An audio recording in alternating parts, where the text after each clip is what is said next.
الحمد لله رب العالمين الرحمن الرحيم مالك يوم الدين إياك نعبد وإياك نستعين اهدنا الصراط المستقيم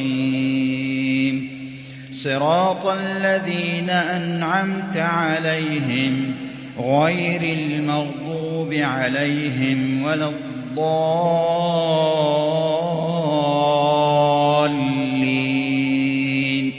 آمين.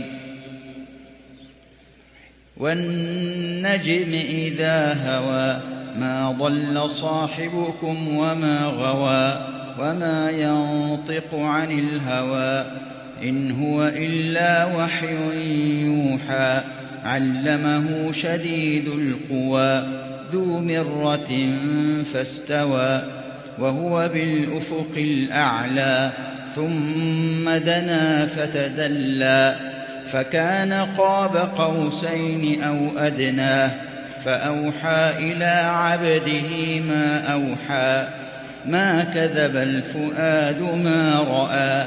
أفتمارونه على ما يرى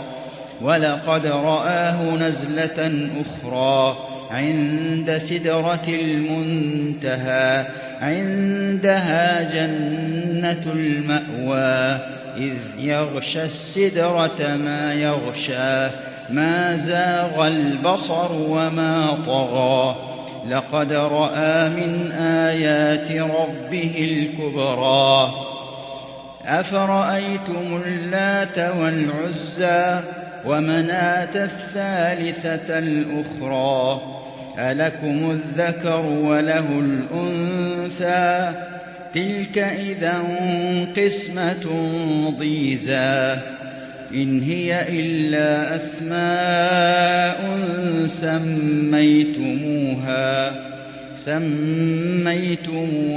أنتم وآباؤكم ما أنزل الله بها من سلطان إن يتبعون إلا الظن وما تهوى الأنفس ولقد جاءهم من ربهم الهدى أم للإنسان ما تمنى فلله الآخرة والأولى وكم من ملك في السماوات لا تغني شفاعتهم شيئا إلا من بعد أن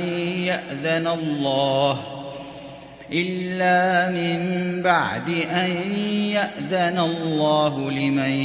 يشاء ويرضى إن الذين لا يؤمنون بالآخرة ليسمون الملائكة تسمية الأنثى وما لهم به من علم إن يتبعون إلا الظن وإن الظن لا يغني من الحق شيئا فأعرض عمن تولى عن ذكرنا ولم يرد إلا الحياة الدنيا ذلك مبلغهم من العلم إن ربك هو أعلم بمن ضل عن سبيله وهو أعلم بمن اهتدى